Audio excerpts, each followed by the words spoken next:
வணக்கம் நண்பர்களே. விஎஸ் பாபுவின் கொளத்தூர் வெற்றிக்கு செக். ட்விஸ்ட் கொடுத்த ஸ்டாலின்.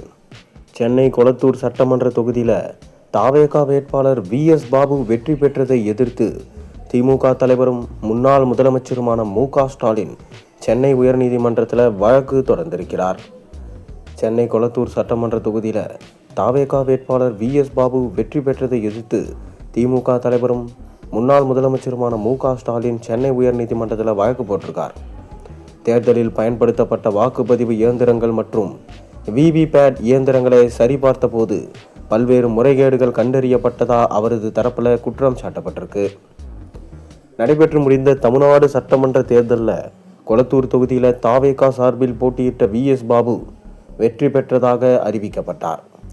அவரை எதிர்த்து போட்டியிட்ட திமுக வேட்பாளரும் முன்னாள் முதலமைச்சருமான மு.க. ஸ்டாலின் இரண்டாவது இடத்தை பிடிச்சாங்க.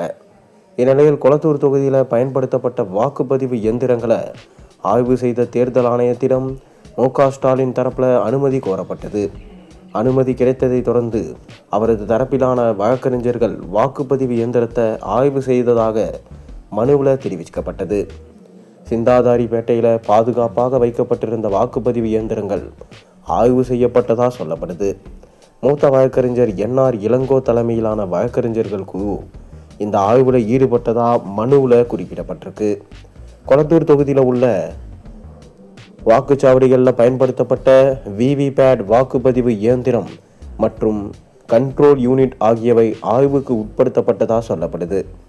இந்த ஆய்வின் போது பெல் நிறுவனத்தால் நியமிக்கப்பட்ட பொறியாளரும் உடன் இருந்ததாகவும் சொல்லப்படுது. வாக்குப்பதிவு இயந்திரங்களில் பதிவான வாக்குகளையும் விவிபேட் இயந்திரங்களில் வெளியான ஒப்புகை சீட்டுகளும் 100% அளவில் ஒப்பிட்டு சரிபார்த்ததா மு.க. ஸ்டாலின் தரப்பில் சொல்லப்பட்டது. இந்த ஒப்பீட்டின் போது 6 வாக்குச்சாவடிகளில் பதிவான வாக்குகளும் விவிபேட் ஒப்புகை சீட்டுகளும் இடையே முரண்பாடு இருந்ததா முறைகேடுகள் கண்டறியப்பட்டதா மனுவில் குற்றம் சாட்டப்பட்டிருக்கு. இது தொடர்பாக அங்கீகரிக்கப்பட்ட தேர்தல் பிரதிநிதி சம்பந்தப்பட்ட தேர்தல் அதிகாரியிடம் புகார் அளித்ததாகவும் சொல்லப்படுது. ஆய்வுக்காக எடுத்த சோதனை செய்யப்பட்ட சில வாக்குப்பதிவு இயந்திரங்கள் திடீரென கோளாறாகி செயல்படாமல் நின்றதாகவும் மனுவில் சொல்லப்படுது. மேலும் வாக்குப்பதிவு இயந்திரங்களில் கோளாறு அல்லது சந்தேகத்திற்குரிய பதிவுகள் இருப்பதாக புகார் எழும்போது அதை விசாரித்து சரிபார்ப்பதற்காக வெளிப்படையான நடைமுறை இருக்க வேண்டும் எனவும் மு.க. ஸ்டாலின் தரப்புல நீதிமன்றத்தில் சொல்லப்பட்டிருக்கு.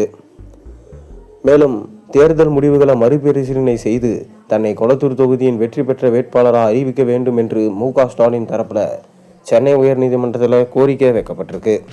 இந்த வழக்கு விரைவில் விசாரணைக்கு வரவுள்ள நிலையில் கொளத்தூர் தொகுதி தேர்தல் முடிவு தொடர்பாக இந்த சட்ட போராட்டம் தமிழ்நாடு அரசியல் வட்டாரத்தில் பரபரப்பை ஏற்படுத்தியிருக்கு.